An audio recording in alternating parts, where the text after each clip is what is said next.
주님 이제 오소서. 우리가 드리는 찬양과 영광의 시간을 받아 주옵소서. 아멘. 일어나시고 3장 부르겠습니다. 교동문 48번입니다.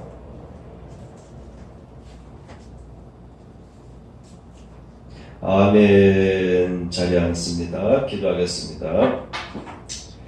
하나님 아버지, 주여 8월 두 번째 주일을 맞이하였습니다.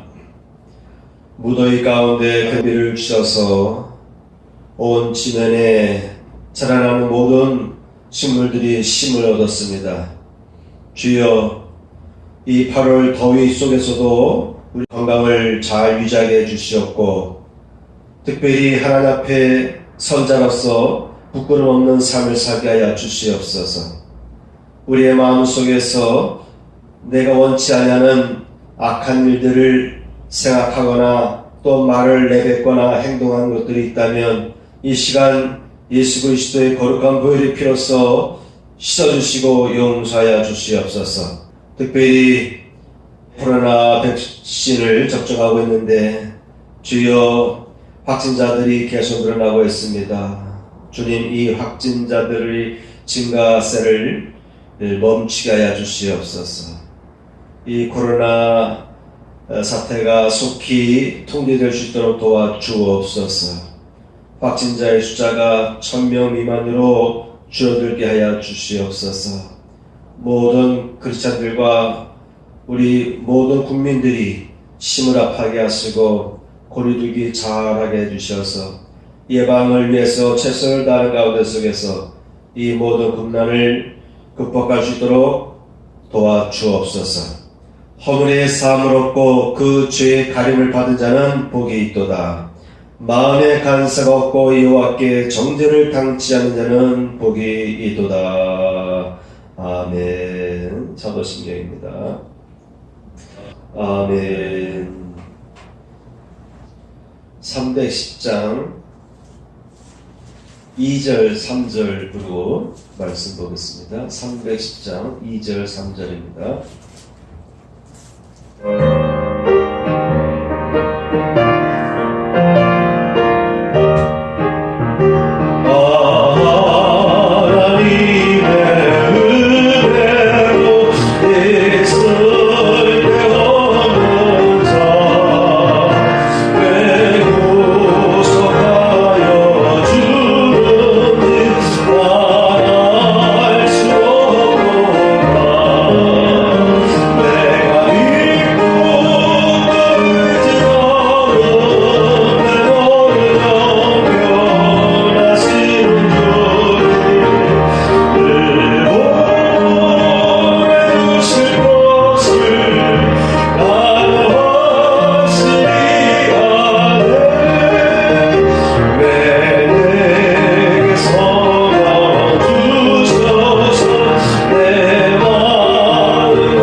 말씀 보겠습니다.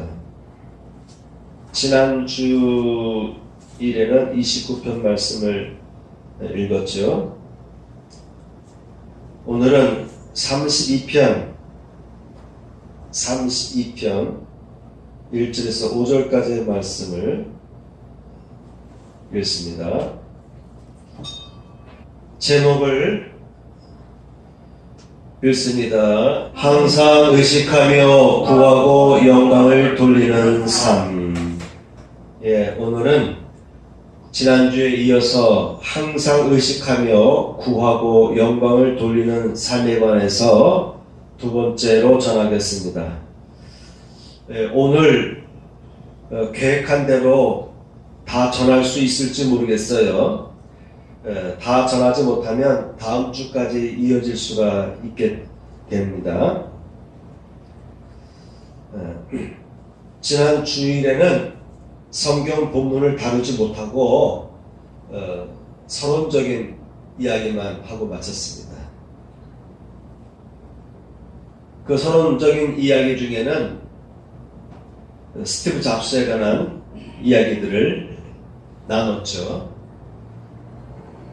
왜 스티브 잡스에 관한 이야기를 나누었느냐면 오늘부터 시작하는 시편 29편에서 33편에 이어지는 다윗의 시편들을 살펴보기 위해서 그렇습니다. 그래서 일부러 대표적으로 스티브 잡스의 그 생애라고 할까요? 또는 그의 마지막 그의 삶을 상당 부분 할애해서 살펴봤고, 오늘은 성경 본문을 중심으로 살펴보게 됩니다. 스티브 잡스와 다윗은 공통적인 점이 있다면 성공한 자다라고 말할 수가 있겠어요.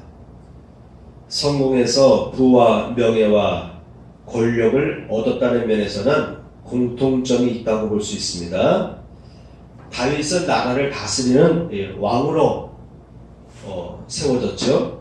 그리고 그가 왕으로서 통치하는 동안에 나라가 굳건하게 섰습니다. 그는 말년까지 왕으로서 나라를 다스리다가 솔로몬에게 왕위를 넘겨줬습니다.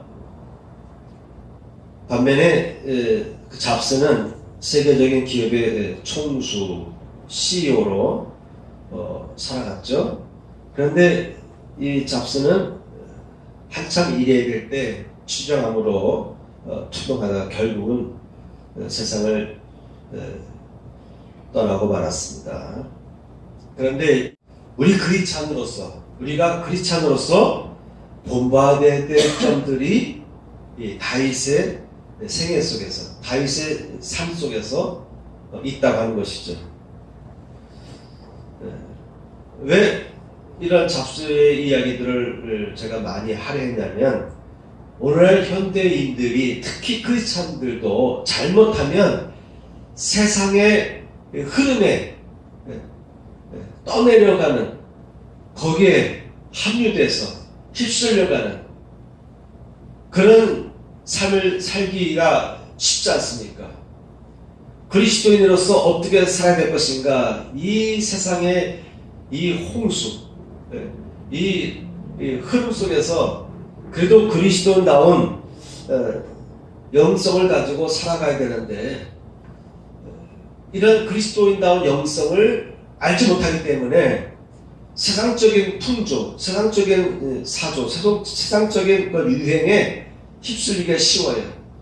그래서 메이커 있는 옷을 입거나 메이커 있는 제품을 갖고 있으면 행복하고, 그렇지 못하면 불행해지고, 뭐라도 남보다 더 좋은 자동차든 더 나은 아파트를 사야 행복해지고, 그렇지 못하면 불행하다라고 하는 인식.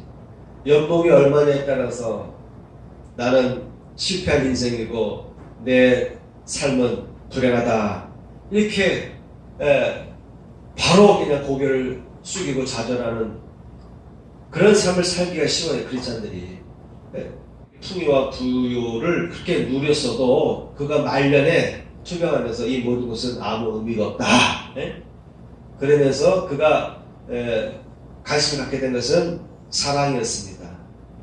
가족 사랑, 나를 지금도 사랑해주고 나와 관계하고 있는 가족들에 대한 사랑을 그가 깊이 관심을 갖게 되었고 소중히 여기게 되었고, 또 자기와 관계를 맺고 있는 사람들에 대한 그 사랑도 소중히 여기게 되었어요.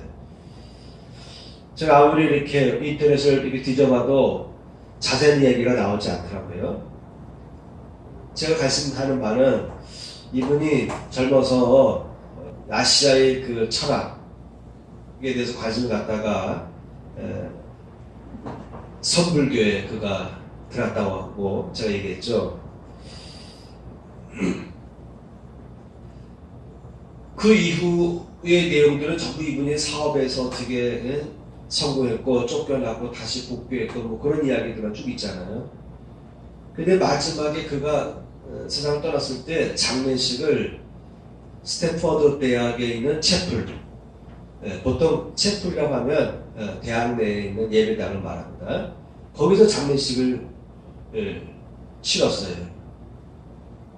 본인의 의사와 상관없이 주변 가족들이 그렇게 장례식을 치렀는지, 아니면 그가 암투병생활을 하는 가운데 다시 기독교에 그가 귀의했는지는 모르겠어요. 그런데 그가 투병생활에서 그가 실천하려고 했던 것은 사랑했어요. 이웃사랑, 가족사랑. 그러니까 예수께서도 첫 계명은 하나님에 대한 사랑이고, 둘째 계명은 네 이웃에 대한 사랑이다. 내 몸같이 네 이웃을 사랑하라. 이 첫째와 둘째에 대한 계명을 예수께서도 언급해 주셨는데, 스티브 잡스가 마지막 그 투병 생활에서 추가하려고 했던 것은 지금까지 쌓았던 모든 업적들, 물질적인 부, 이런 것들은 아무 의미가 없더라. 내가 돈을 가지고 기사도 고용할 수 있고 또 회사에 유능한 인재들 내가 스카우트해서 돈을 더 벌게 할 수도 있을 텐데 내가 병상에 누워있는데 나 대신 병을 치료낼 사람을 내가 구할 수 없다. 그러면서 이 모든 것이 아무 의미가 없다, 쓸모가 없다, 뭐 이렇게 여긴 것 같아요. 그래서 진정한 행복은 뭐냐? 사랑하는 것이다. 그러니까 신약성에서 나오는 내 이웃 사랑에 대한 이야기들을 했는데 그것을 하나님과 연결시켜서 한 내용들이 안 나와 있어요. 그래서 제가 더 많이 찾아봤는데도 없더라고요.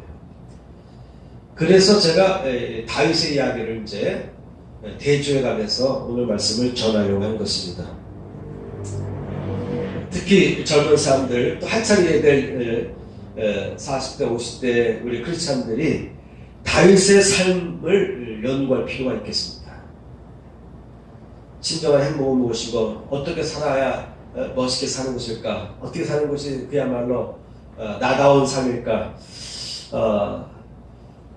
잡스는 항상 자기가 원하는, 속에서 원하는 바를 찾아서 행하라 이렇게 얘기했는데 다윗의 삶을 살펴보면서 다윗은 어떤 삶을 살았을까 이렇게 생각해보는 시간을 가지려고 합니다. 다윗은 항상 하나님 앞에 서서, 하나님 앞에 홀로 서서, 이거를 신학적인 용어로 말하면 단독자의 삶이라고 이렇게 표현할 수가 있겠습니다. 하나님 앞에 홀로 선 존재로서의 인간. 독일의 신학자가 단독자의 삶을 얘기하고 있는데, 그런데 이미 다윗은 벌써 3000년 전에 하나님 앞에 내가 완전함으로 서겠습니다. 근데 오늘 내용을 보게 되면, 특히 29편의 내용을 보게 되면 다윗은 항상 하나님을 응시하며 살았다는 것을 알게 됩니다. 제가 29편을 읽으면서 이번 설교를 이쪽으로 내가 잡게 된 동기가 되겠습니다. 그래서 설교 제목을 정하면은 항상 하나님을 응시하며 라고 해야 돼요. 항상 하나님을 응시하며 라는 요 부분만 갖고도 설교 제목이 되고 이 부분을 가지고 설교를 깊게 할 수가 있어요. 근데 설교 내용이 길죠. 그래서 제가 하나님의 단어를 뺐어요. 항상 응시하며 그리고 구하며 영광을 돌리는 삶. 그렇게 제가 다윗의 삶을 취약해 보았습니다. 이렇게 청주에도 비가 아주 시원시원하게 내렸죠. 지난주 주말에도 청주에는 새벽에 비가 많이 내렸어요. 그런데 문경 쪽은 비가 거의 안 내렸대요. 아침에 비가 살짝 오다 말아가지고 습기가 있다고. 그래도 시원하더라고요. 요번에는 금요일이죠. 금요일 오후에 비가 엄청 내렸어요. 저 알고 있던 지인이 옆에 있다가 하는 말이 이렇게 비가 시원시원하게 내려야 된다. 그러면서 한 2-3일간 정도는 비가 내려야 그나마 농사를 질 수 있다고 그렇게 말하는 거예요. 제가 집에서 교육까지 올 때 덥잖아요. 더우면 그늘 쪽으로 제가 나무 가지 그늘 쪽으로 이렇게 12시만 지나면 오후 1시만 지나면 어느 한편은 그늘이 있거든요. 그래서 일부러 그늘 쪽으로 이렇게 피해서 가고 중간중간 더우면 다이소라든가 하이웨이 마트라든가 잠깐 들어가서 또 몸을 식히고 그리고 또 이제 교육까지 가는데 새마을국에서 좀 식히고 싶어가지고 잠깐 들어갔어요. 그런데 비가 쏟아지기 시작하는데 안 끝나는 거예요. 거기 요번에 이사장이 된 분이 저랑 좀 친분이 있는데 그분이 한 2-3일 정도 지금 비가 쏙 내려줘야 시원시원하게 내려줘야 농작물 잘합니다. 그래서 2-3일씩 내려야 되느냐 그냥 화분에 키운 것은 무더운 때는 2, 3일씩에 한 번, 2, 3일에 한 번 정도는 물을 부어줘야 되는데, 땅에 심은 농작물을 노지라고 해요. 노지에 심었다. 기억하시기 바랍니다. 장하신 분들이 노지에서 키운 작물이라고 이렇게 말합니다. 그 말은 뭐냐면 땅에서 키웠다 이 말이에요. 비닐하우스가 아닌 땅에서 키웠다 할 때 노지에서 키웠다 이렇게 말하더라고요. 그래도 땅에 심겨진 것은요 2, 3일 이상 뻗을 수가 있어요.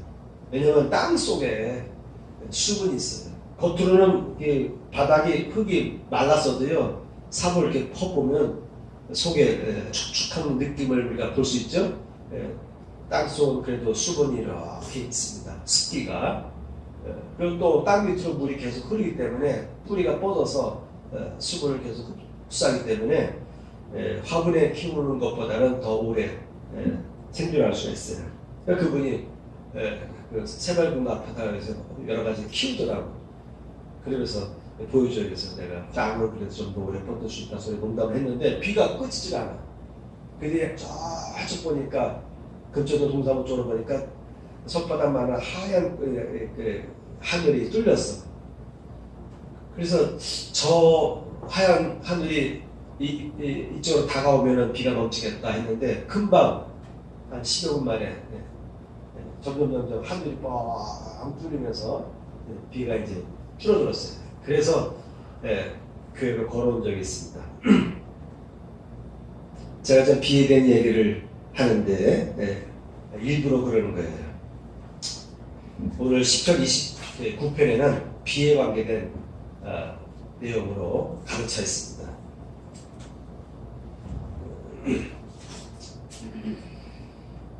이 항에서 7항까지 제가 계획했는데 2항과 4항, 5항 이 세 항은 더 중요합니다. 이 전체를 다 오늘 전할지 아니면 2항까지만 전하고 마실지는 모르겠지만 지난주 내용도 유튜브 통해서 들어보세요. 그리고 오늘 말씀도 잘 참고해 보시면 중요한 여러분의 삶의 방향을 정할 수가 있습니다. 여러분의 인생을 바꿀 수가 있어요. 바꿀 수 있는 메시지들이 오늘 전해집니다. 첫째, 다윗은 영광과 찬송을 돌리는 삶을 살려도록 했어요. 다윗은 목동으로 있다가 형들이 전투에 나갔을 때 그 전선에 아버지의 부탁을 받고 먹거리를 가지고 갔다가 골리앗을 보고 골리앗과 싸워 승리하지 않습니까? 다윗은 골리앗 앞에 서가지고 하나님의 영광을 위해서 나섰어요. 하나님의 본능을 이제 나갔습니다. 그래서 다윗은 하나님께 영광을 돌렸어요.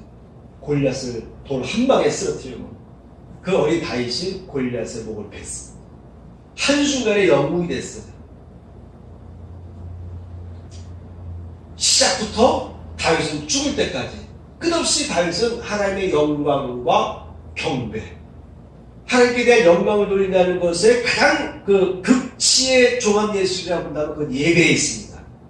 우리 말로 할 수 있어요. 하나님 영광 돌립니다. 연예인들이 연말에 시상에서 여러 가지 상을 받게 되면 많은 연예인들 중에 보면은 하나님께 영광 돌립니다. 이 말을 제일 먼저 하는 사람들이 있어요. 그분은 얼마나 기도 많이 했던 사람일까? 우리가 알 수 있죠? 또 이렇게 뭐 축구 선수들 또 어떤 뭐 이렇게 뭐 큰 세계적인 그 톱스타 이런 선수들을 보면은 하나님께 영광을 돌리는 사람들이 있어요. 그런 사람들이 많이 있어요. 그래서 저는 가끔 이렇게 축구 보면 특히 우리나라도 K리그 이렇게 보면 끝나면 피스브랑 딱 끝나잖아요. 그러면 11명 선수 중에서 30명 이상은 다 잔디에 무릎 꿇어요. 졌든 이겼든 다 무릎 꿇고 기도하는 사람들이 있어요. 그런 사람들 보면 아주 마음에 흐뭇하고 감동이 와요.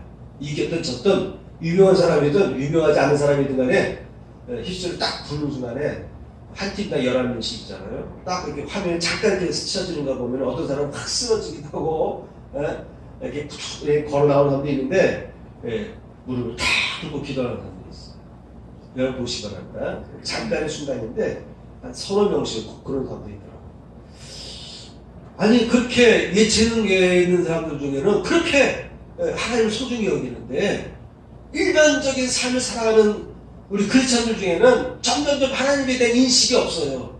오히려 세속적인 그 흐름에 빨려가는 거예요. 아, 스티브 잡스가 어쩌고 그런 얘기를 엄청나게 많이 했어요.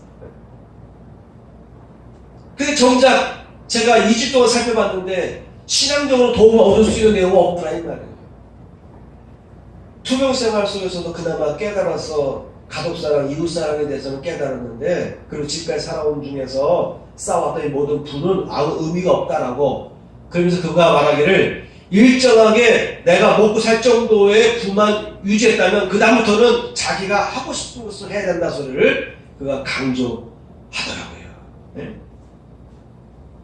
그 두 가지 정도는 우리가 받아들일 만한 것이에요.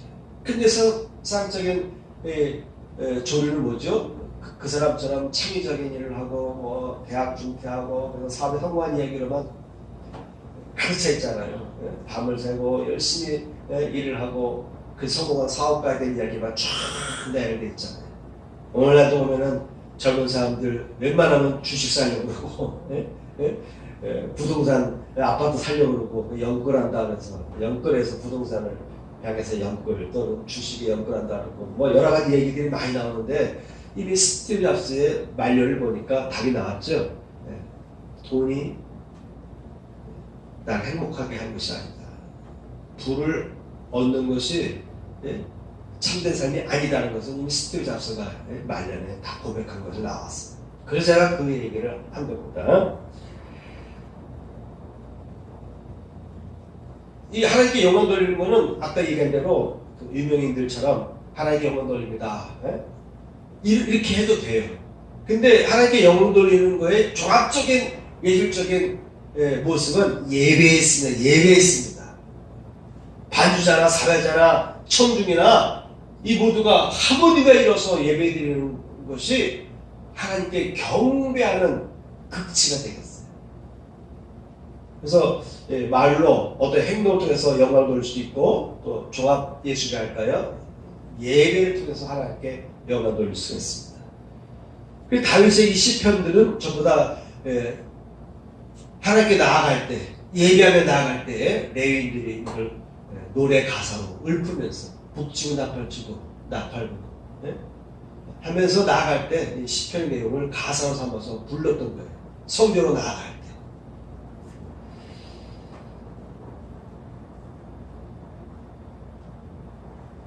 너희 권능 있는 자들아 영광과 능력을 여호와께 돌리고 돌릴지어다. 권능 있는 자들, 힘 있을 때, 성공했을 때, 남보다 유능한 유력한 자리에 있을 때, 권능, 힘 있을 때, 권세 있을 때에 하나님께 영광을 돌려라. 여호와께 그의 이름에 합당한 여호와께 그분의 이름에 그의 이름에 합당한 영광을 돌리며 거룩한 옷을 입고 여호와께 예배할지어다 라고 다윗이 선포합니다. 오늘 본문에 나오는 1절의 말씀과 쭉 이어지는 그 2절 말씀 보게 되면 영광을 돌려라 이렇게 시작하고 있습니다. 30편 1절 말씀을 보게 되면은 내가 주를 높일 것은 주께서 나를 끌어내사 원수로 하여금 나로 말미암아 기뻐하지 못하게 하심이니이다. 내가 하나님을 높이는 것은 나를 끌어냈다는 거예요. 원수들의 그 위협에서 나를 끌어내주셨다, 나를 빼주셨다 이 말이에요. 원수들이 나로 인하여서 기뻐하지 못하도록 나를 빼줬다 이 말이죠. 나 망신 안 당하게 빼주셨다는 것이죠. 내가 주의 인자심을 기뻐하며 즐거워할 것은 주께서 내 고난을 보시고 환난 중에 있는 내 영혼을 아셨다. 고난 중에 있는 나의 모습을 보시고 또 나의 영혼을 아셨다고 하는 거예요. 이 말은 뭡니까? 거기서 나를 건져주셨다는 것을 암시하지 않습니까? 그러므로 나는 하나님을 향해서 영광을 돌릴 수밖에 없다. 경배와 찬양을 줄 수밖에 없다라는 고백을 하는 거예요. 자, 두 번째입니다. 오늘의 말씀 중에 가장 중요하다고 볼 수 있는 항목인데 하나님의 역사, 움직임, 모습을 찾고 연관시켰다라는 것이죠. 오늘 주제의 첫 번째 내용이 뭡니까? 항상 의식하고, 뭘 의식합니까? 하나님의 역사하심, 하나님의 움직임, 하나님의 모습을 느끼려고 했고, 하나님의 모습을 찾으려고 했고, 어떻게든 현재 벌어지는 상황 속에서 하나님의 섭리와 연관시키려고 했다고 하는 거예요.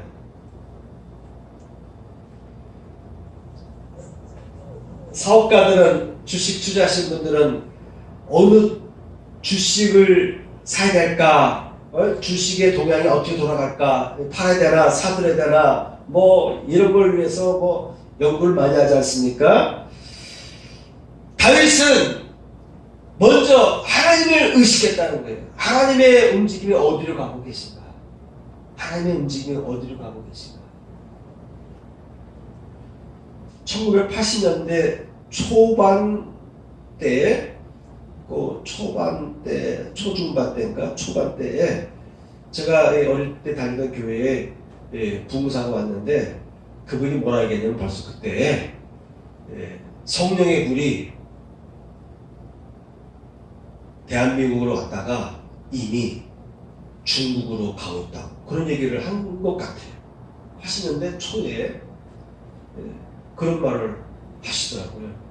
그래서 한국에서 세계로 나갈 선교사들을 많이 필요한다. 그러면 선교사 나갈 사람이 있냐고 선교를 하고 그런 설교를 들으니까 많은 사람들이 손을 들었어요. 일어나니까 일어났어요. 저는 안 일어났어요. 그래서 그런지 저는 아직 선교사 나간 적이 없어요.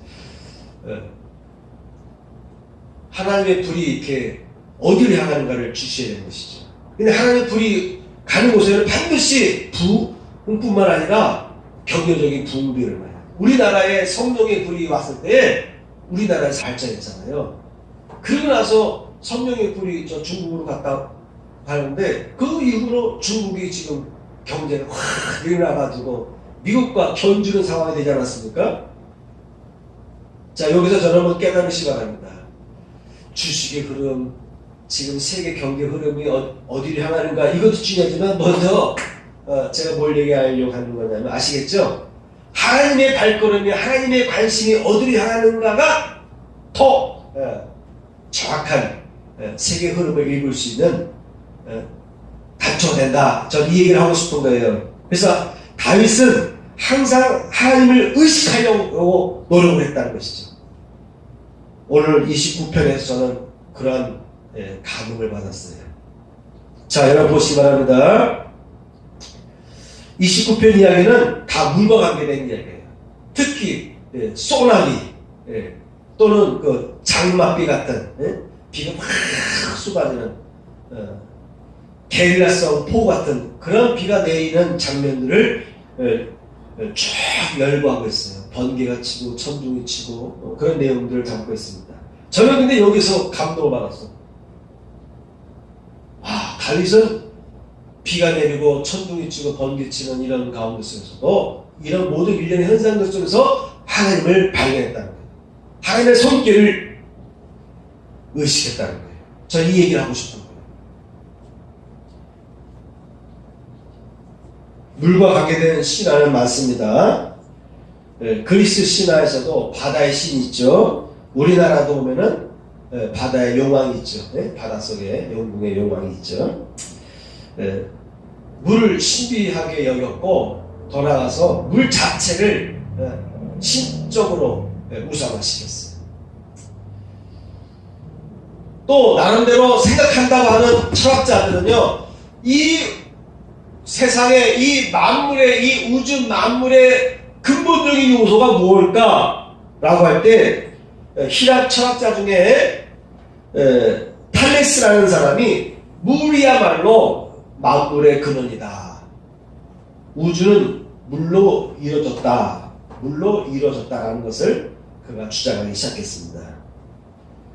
땅 위의 모든 생명체는 물 없이는 생존할 수 없기 때문에 그래서 물은 생명의 원천이다 여겼죠.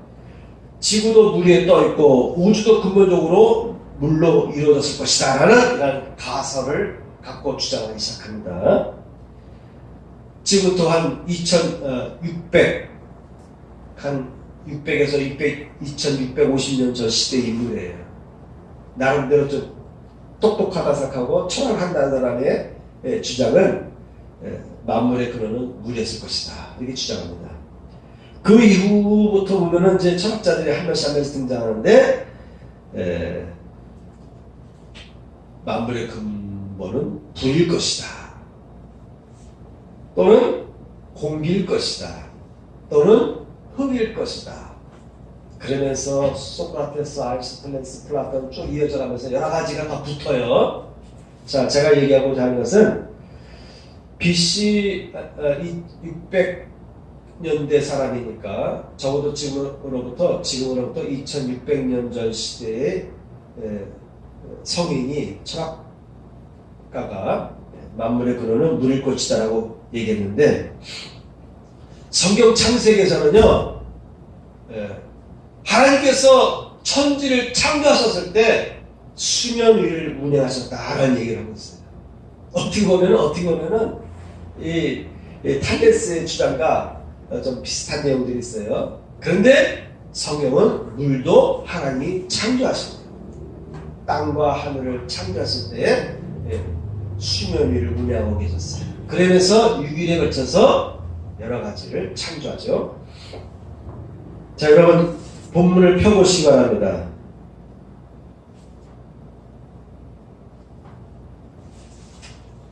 이 19편을 한번 보세요. 3절 여호와의 소리가 물 위에 있도다. 영광의 하나님이 우레소리를 내시니 여호와는 많은 물 위에 계시도다. 여호와의 소리가 물 위에 있도다. 영광의 하나님이 우레소리를 내시니 우레소리, 천둥소리를 영광의 하나님이 울리고 있다라고 이렇게 여겼어요. 여호와는 많은 물 위에 계시도다. 천둥이 치고 벼랑이 치니까 비가 하늘에서 쏟아지기 시작합니다. 많은 물들이 하늘에서 떨어지기 시작합니다. 그때 다윗은 그 많은 물 위에 하나님이 계시다라고 본 거예요. 여러분 이해되십니까? 받아들이기 좀 힘들죠? 아니 뭐 자연현상 가지고 하나님이 거기 계시다라고 그래 이렇게 말하시는데 제가 얘기하고자 하는 포인트는 어디 있냐면 그 물의 흐름 속에 역사하고 계신 하나님을 보고 있다고 하는 거예요. 다윗은. 우리는 우연스럽게 비가 오네. 오늘 재수없게 비가 내려. 야 오늘 그냥 시원시원하게 비가 내리네. 마른 땅에 비가 내리니까 살 것 같다. 좀 시원해질 것 같다. 농작물도 이제 한숨 걱정 안 해도 되겠다. 이렇게 말할 수가 있는데 다윗은 그 많은 물들의 흐름을 하나님의 역사로 봤다고 합니다. 5절 볼까요? 5절 여호와의 소리가 백향목을 꺾으시며 나무를 꺾었대요. 이 말이 뭡니까? 비가 옥수같이 내리니까 산사태가 나는 거예요. 산사태가 나고 물이 막 넘치니까는요 나무까지 쓰러지는 거예요. 이 강한 백향목까지 꺾었다. 다윗 시대에 과연 이런 비가 왔을까? 저 이스라엘 지역에 근동 지역에 비가 아무리 많이 온들 이렇게까지 올까? 근데 어쨌든 다윗은 본 거예요. 환상으로 봤든지 자기 눈으로 봤든지 이스라엘 땅에 비가 이렇게 내릴 때에 백향목이 꺾일 정도로 나무가 완전히 꺾여질 정도로 번개 맞아서 꺾이든지 아니면 강한 바람, 태풍 같은 강한 바람이 나서 나무가 꺾이든지 아니면은 물의 흐름에 의해서 나무가 뿌리채 그냥 막 나눠빠지는 것을 묘사한 건지 모르겠지만 다윗은 여호와의 소리가 백향목을 꺾으시며 라고 이렇게 기록하고 있어요. 아마 천둥 소리, 우리의 소리를 하나님의 소리로 봤으니까 아마도 번개치는 에 의해서 나무가 불타거나 꺾이는 것으로 연상했는지 모르겠어요. 여호와께서 레마논 백향목을 꺾고 부수시도다. 꺾고 부수시도다. 아마도 번개를 맞은 것 같은 연상이 들죠. 자, 그 다음에 6절. 그 나무를 송아지같이 뛰게 하시며 레바논과 시돈으로 들송아지같이 뛰게 하시는도다. 나무가 뛴대요. 송아지같이 뛴대요. 크게 막 물이 불어나서 막 흐르게 되면 나무가 거기 떠내려가는 모습일 수도 있지만, 비가 내리니까 장대비 같은 것들이 내리지만 그동안 말라있던 땅들, 그리고 그 마른 땅에 있던 나무들이 반갑다라는 것을 시적으로 표현하다 보면은 나무들이 송아지같이 뛴다라는 것으로 이렇게 시적으로 표현할 수가 있겠죠. 그래서 다윗은 시적 감각이 대단한 사람입니다. 7절. 여호와의 소리가 화염을 가르시도다. 번개에 치니까 화염을 일으키지 않습니까? 8절. 여호와의 소리가 광야를 진동하시며, 천둥 소리가 꽝꽝꽝꽝 하니까 땅이 진동한다라고 봤어요. 그런데 다윗은 무슨 소리? 천둥 소리가 아니라 천둥 소리를 통해서 소리를 내시는 여호와를 보는 거예요. 9절 말씀 보면 여호와의 소리가 암사슴을 낙태하게 하시고, 우레 소리가 크게 들려서 놀래가지고 암사슴이 낙태했다는 거예요. 임신한 생명을 잃게 된다. 살림을 말갛게 볶이시니, 번개가 쳐서 나무를 태울 수도 있죠. 그죠? 나무가 타서 불이 또 확산될 수도 있고, 그리고 비가 많이 내리지 않습니까? 비가 많이 내리니까 나무들이 그냥 산사태에 의해서 씻겨나갈 수도 있고요. 그의 성전에서 이 모든 것들이 말하기를 영광이라 하도다.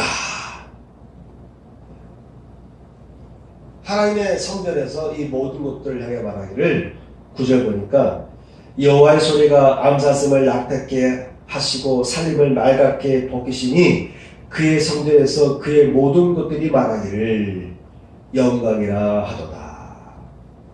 어쨌든 비가 이렇게 억수같이 내리면은 피해를 본 사람이 있죠. 홍수 피해를 봤죠. 그 사람들 얼마나 손해입니까? 집안에 있는 가전제품들 다 바깥으로 내놔서 버리기도 하고 말리기도 하고, 한번 이렇게 침수당하면 얼마나 힘들어요. 그럼에도 불구하고 다윗은 그 모든 어려운 것도 있지만 전체적으로 볼 때는 유익하다. 땅과 산림과 인간에게 유익하다고 봤어요. 그래서 이 모든 것들이 영광이다라는 측면에서 보고 있습니다. 개개인의 고통 나는 모습 보면은 이놈은 태풍 오지 말아야 되는데, 이놈은 장마비가 멈춰야 되는데라고 그러는데, 태풍이 오지 않으면은 우리나라의 강수량이 부족해요. 그나마 태풍이 와야 됩니다. 그래서 이 전체적으로 볼 때 하나님께서 역사하신다는 거죠. 그래서 영광이다 라고 표현하고 있습니다. 10절 말씀. 여호와께서 홍수 때에 자정하셨으니요. 홍수 때 하나님께서 앉아 계셨다고 하는 거예요. 지켜보셨다는 거예요. 그러니까 고통당한 사람 입장에서 볼 때는 왜 이렇게 비가 끝이지 않는 거야? 큰일 났네, 큰일 났네. 뭐 집안에 있는 물건들 다 버려야 되네, 큰일 났네. 막 앞이 캄캄한데, 또 그 비로 인해서 농산물들이 자라니까, 물이 넉넉하게 되니까, 또 한쪽에서 볼 때는 또 그래야 살 수가 있고, 전체적으로 봤을 때 하나님께서는 여호와께서 홍수 때에, 지금 이 이스라엘 땅에 홍수가 내리는 거예요. 번개치고 천둥치면서 범람하고 나무가 산사태로 인해서 쓸려 내려가고. 근데 하나님은 자정하시며 여호와께서 영원하도록 왕으로 자정하시도다. 하나님을 왕으로 보시는 거예요. 제가 이렇게 살펴보니까는요, 이 지구에도 바다, 강 있잖아요. 그리고 땅이 있잖아요. 그래서 이 물로 덮인 곳이 땅으로 덮인 것보다 거의 뭐 30대 70 정도? 30대 70 정도? 우리 시체도 70에 75%가 물로 형성되어 있는데 이렇게 보니까요 당연히 피에는 물의 성분이 90% 이상 다 물로 되어 있고 그 속에 영양분들이 껴있는 거예요. 뇌 속에도 물이 차 있고 하다못해 우리 뼈에도 20여 프로의 물이 있다는 거예요. 수분이 있다는 거예요. 그래야 뼈도 튼튼해지고 뼈 속에 영양분이 공급되잖아요. 결국 물 때문에 피를 통해서 온 몸에 물이 흐르고 있습니다. 엊그저께 얘기했던 새말군 그분은 2, 3일에 한 번씩 이 정도 물이 쑥쑥 내려야 됩니다. 그래서 농사에 대해서 좀 알아요.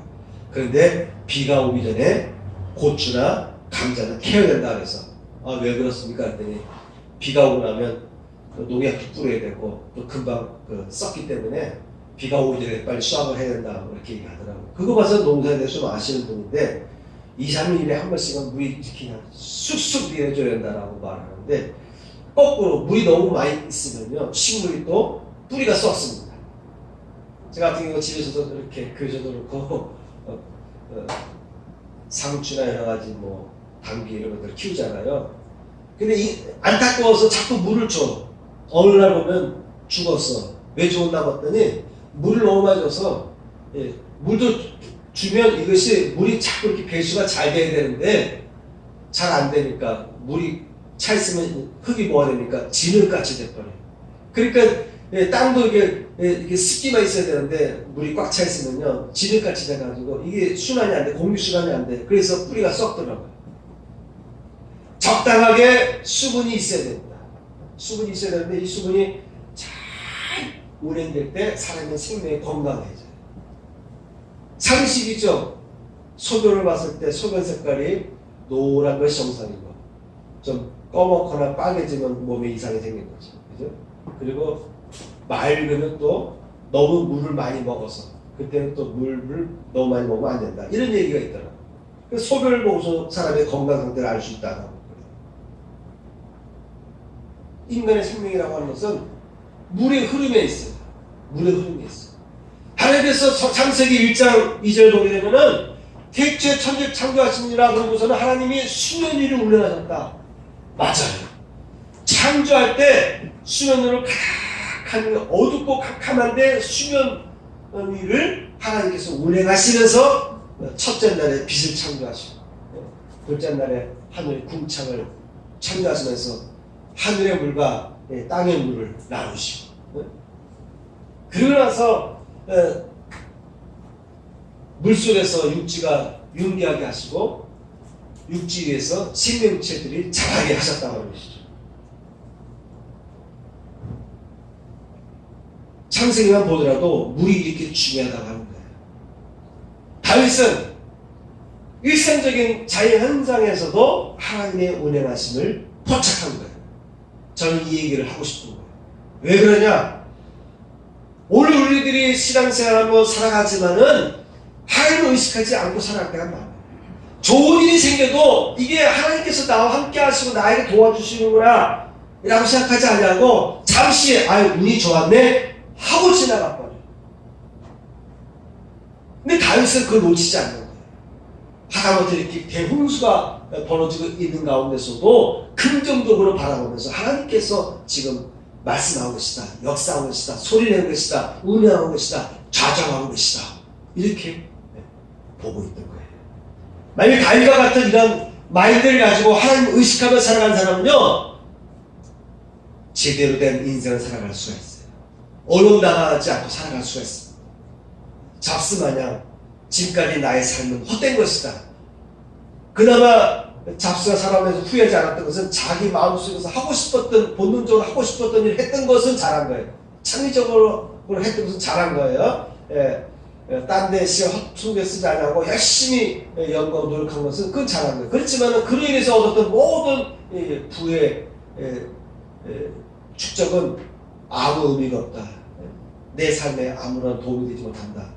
이건 진정한 행복이 아니다. 깨달았다고 말하지 않습니까? 다윗은 이 왕이 되고 나서도 이렇게 자연 현상 속에서도 포착할 수 있는 능력이 있었어요. 항상 하나님을 의식했다. 하나님이 내가 잠자는 중에도 왔다 갔는지, 내가 지금 말 타고 갔는데도 하나님 나와 함께 하고 계신지, 바람이 이렇게 시원하게 불어오는데도 하나님께서 나와 함께 하시면서 나에게 바람을 불어주시는지, 이런 걸 늘 인식하면서 이것을 시적으로 표현하고 고백하고 하나님과 대화하며 살았다고 하는 거예요. 멋있지 않습니까? 이렇게 살아가는 사람은요, 어떤 어려움에 빠지더라도, 어떤 역경에 빠지더라도 낙심하지 않습니다. 우울증에 빠지지 않습니다. 자포자기하지 않습니다. 인생은 뭐 살아봐야 별 의미가 없네. 에? 지금까지 나의 인생은 뭐 낙이란 하나도 없었는데, 이 소리 안 하고 살아갈 수가 있는 거예요. 왜? 매 순간순간. 다윗의 여러분 시편 읽어보세요. 다윗이 항상 행복했느냐? 아니에요. 전쟁에서 늘 이겼지만 다윗은 쫓길 때가 있었고, 전쟁에서 칼을 들고 나가 싸울 때도 역시 다윗도 인간인지라 늘 죽음의 두려움 속에 휩싸일 수밖에 없었지만, 그때마다 다윗은 기도했어요. 창과 칼날과 화살이 날아가는 그 전쟁터에서도 다윗도 인간인지라 죽음에 대해서 두려움을 갖게 되지만, 그때마다 믿음을 붙잡고 하나님 나와 함께 하신다고 하면서 화살을 뚫고 전진해 나가요. 다윗도 스티브 잡스 이상으로 배신을 당해가지고요, 네? 자기 혈육한테 배신당하고, 네? 자기 밑에 있는 피와의 유압장원이 말려내면 다윗을 좀 이렇게 좀 무시하는 행동을 해요. 그래서 다윗이 그걸 마음에 품고 있다가, 네? 네? 솔로몬에게 얘기합니다. 저 유압을 가만두지 말아라. 다윗은 항상 성공한 삶을 살아간 게 아니에요. 대체적으로 성공적인 삶을 살았지만 그 내면에 보면 다윗 역시 굴곡이 있어요. 굴곡. 그 굴곡이 있는 삶을 보게 되면은 처절해. 다윗은요, 하늘을 응시했습니다. 33편 6절 보면 여호와의 말씀으로 하늘이 지음이 되었으며, 하늘이 지어졌다는 것을 다윗은 믿었어요. 그 만상을 그의 입기운으로 이루었도다. 그가 바닷물을 모아 무더기같이 쌓으시며 바다 육지의 경계를 정하셨다고 하는 거예요. 지금 온난화로 인해서 온도가 올라갈 때 뭐 남극 북극에 있는 빙하들이 녹아내릴 때 해수면이 높아지면서 큰 재앙이 일어날 것이라고 많은 학자들이 경고하고 있는데요. 감사하죠. 바닷물과 물과 육지의 그 경계를 정하였다는 얘기를 이미 다윗은 얘기하고 있어요. 구약의 선지자들은 그 얘기를 자주 언급합니다. 물과 바다의 경계를 정하셨다. 하나님께서도 그렇게 말씀하셨어요. 선지자를 통해서, 다윗을 통해서. 내가 바다와 땅의 경계를 정하였다. 누가 과연 이렇게 할 수 있느냐, 이런 내용들이 나옵니다. 그가 말씀하심에 이루었으며 명령하심에 견고히 섰도다. 자, 세 번째입니다. 전적인 신뢰와 간구를 하는 삶을 살았어요. 다윗은 첫 번째, 주의 공의로 나를 건지소서. 하나님은 공의 하나님이 있어요. 그 공의로 나를 건져달라고. 그러니까 여러분, 전적으로 하나님이 건져주셔야만이 된다고 하는 의식을 갖고 있었어요. 저를 살려주세요. 제발 요번 기회만 위기를 넘어가게 해주세요 라고 하나님께 기도할 수도 있지만, 대부분의 크리스찬들 중에서 보면은, 야, 경제가 안 좋은데 이걸 어떻게 견디지? 요게 머물고 많은 사람들이 있어요. 근데 다윗은 주의 공의로 나를 건지소서. 세계 경제 흐름이 어떻게 됐든 간에 절 여기서 건져달라, 이렇게 말할 수가 있어야 됩니다. 기도해야 됩니다. 견고한 바위와 구원하는 산성이 되소서.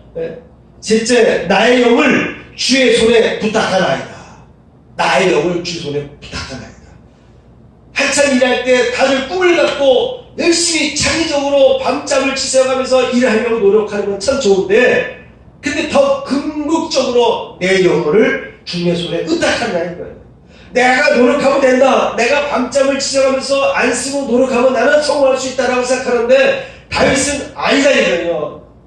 주의 손에 부탁해야만, 주의 손이 나를 보호해 주어야만 내가 밤을 지새우고 내가 노력하고 바른 길로 가고 열심히 노력하고 창의적인 삶을 살아가는 모든 것이 성공할 수 있다고 본 거예요.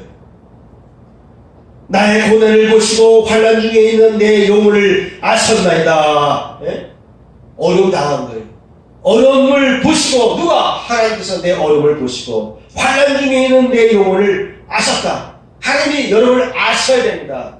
아시면 문제는 해결되는 거예요. 아이가 배고파서 웁니다. 그거를 엄마가 소리를 들으면 문제 해결되는 거예요. 아빠가 들으면 문제 해결되는 거예요. 다섯 번째, 내가 고통 중에 있사오니 내게 은혜를 베푸소서. 내가 고통 중에 있사오니 내게 은혜를 베푸소서. 내가 근심 때문에 눈과 영혼과 몸이 쇠하였나이다. 내 일생을 슬픔으로 보내며 나의 연수를 탄식으로 보내며 내 기력이 나의 죄악 때문에 약하여지며 나의 뼈가 쇠하도소이다. 다윗이 시편 30편에서 자신의 처지를 한탄하며 기도한 내용을 제가 읊어드렸습니다. 무리의 비방을 들었으므로 사방이 두려움으로 감싸였나이다. 그들이 나를 치려고 함께 의논할 때에 내 생명을 뼈아끼로 꾀하였나이다. 사모없이 나를 죽이려고 올무를 치고 있습니다. 여섯 번째, 주는 내 하나님이시라. 여호와여 그러하여도 나는 주께 의지하고 말하기를 주는 내 하나님이시라 하였나이다. 그럼에도 불구하고 나는 그래도 하나님을 향하여 하나님은 나의 주시여 나의 하나님이시다라고 선포하겠다는 거예요. 선포하였다라고 말하고 있는 것입니다. 여호와를 바라는 너희들아 강하고 담대하라. 이렇게 24절에 열거하면서 그가 시를 마무리 짓습니다. 시편 31편 23절 너희 모든 성도들아 여호와를 사랑하라. 여호와께서 진실한 자를 보호하시고 교만하게 행하는 자에게 엄중히 갚으시리라. 갚으시느니라. 그러면서 24절 여호와를 바라는 너희들아 강하고 담대하라. 여기까지 전하겠습니다. 다윗은 전적으로 하나님을 의지했어요. 하나님을 신뢰했어요. 일이 잘 될 때나 모든 일이 술술 잘 풀릴 때나 사업이 막 상승난도를 달릴 때나 높은 내가 그 권능자의 위치에 올라섰을 때나 내가 너무 힘이 들어서 내가 막 뼈가 쇠할 정도로 근심과 염려로 인해서 온몸이 완전 가죽 뼈와 살이 달라붙은 그런 심정에 놓여 있을 때나 사방에서 나를 죽이려고 올무를 치고 이렇게 내가 생명이 위태로울 때나 다윗은 항상 하나님을 의지했습니다. 절대로 의지했습니다. 왜? 다윗은 하나님을 항상 의식하며 살았기 때문에 의식할 수 있는 하나님을 항상 의식하며 살았기 때문에 이 모든 역경 속에서도 하나님 앞에 기도할 수밖에 없습니다. 그래서 제가 여러분에게 오늘 주제 첫 번째 문구는 뭡니까? 항상 의식하며 항상 하나님을 의식하자. 하나님을 의식하는 것이 먼저야 된다. 세계의 흐름, 세계 역사의 흐름, 세계 경제의 흐름, 우리나라의 정치, 경제의 흐름 이것도 중요하지만 하나님은 어떻게 우리나라를 바라보고 계시고 하나님은 어떻게 나를 지금 향해서 계획을 가고 계시며 이 모든 자연현상을 통해서 세계의 흐름 통해서도 나를 어떻게 여기고 계시며 나를 향한 계획은 무엇이며 하나님은 어떻게 나를 지금도 이렇게 돕고 계신지를 항상 의식하며 살아간다면 여러분 충분히 여러분 이 코로나 사태 또 세계의 대경제적인 위험 속에서도 또 마지막 종말의 위기 속에서도 여러분들과 여러분의 가정은 반드시 의미 있는 삶 아까 찬송 가지고 제가 1절 2절만 불렀죠. 주로 그 찬송은 장례식 때 부르는 내용이에요. 우리가 하나님 앞에 나아갈 때 내 삶을 되돌아보니 하나님 앞에 내줄 게 하나도 없는 거예요. 하나도 없는 거예요. 그래서 저는 스티브 잡스에 대해서 좀 안타까움이 있어요. 이분이 마지막 죽을 때라도 좀 하나님을 찾았습니다. 하나님의 관계를 좀 회복하고 하나님께 영광 돌리는 삶을 살았으면 좋겠다 라고 생각하는데 딱 두 가지 늘 얘기했던 대로 마음속에 원하는 말을 위해서 최선을 다해서 일어나. 창의적으로 일어나. 그리고 내 주변에 있는 소중한 사람들을 그 사랑을 귀히 여겨라. 네? 그 두 가지밖에 남긴 게 없어요. 이 들어서게 뒤져보니까. 이게 아쉬워. 주님 앞에 나아갈 때 하나님 앞에, 주님 앞에 내놓을 수 있는 것이 있어요. 남겨진 내 가족들에게 나로 인해서 신앙적인 유산이 남겨진 그런 삶을 살기 위해 노력하시길 축원합니다. 나머지는 다음 주에 이어서 전하겠습니다. 찬양 한 곡 하고 마치겠습니다. 이 땅의 동과 서남과 부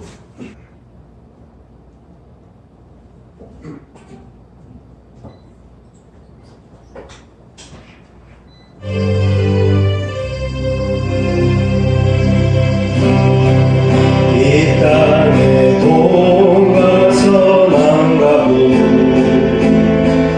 가득한 죄야 용서하소서 모든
교독합니다. 주님은 나의 죄를 속하기 위하여 십자가에서 대신 죽으셨습니다. 주여 내 죄가 사하여졌습니다. 주님은 채찍에 맞으셨습니다. 제가 치료를 받았습니다. 가슴에 손 얹고 부모께 올리겠습니다. 할렐루야. 하나님 아버지, 8월 두 번째 주일을 맞아해서 오늘 저희가 하나님께 영광을 돌리는 예배에 참여하게 하심을 감사하고, 이 시간에도 저희가 하나님 앞에 드리는 귀한 예물을 통해서 하나님께 영광 돌리게 하심도 감사합니다. 주여, 이 시간 드리는 귀한 11조 가정을 사랑하여 주시고 복되게 하여 주시고 축복하여 주옵소서. 주일 예물과 감사 예물로 하나님께 영광 돌리는 손길 또한 하나님께서 은혜를 더하여 주옵소서. 이제는 우리 구주 예수 그리스도의 은혜와 하나님 아버지의 극진하신 사랑과 성령님의 감동감화 역사하심이 이제 참여한 성도들 위해 함께 하시기를 축원하옵나이다. 아멘.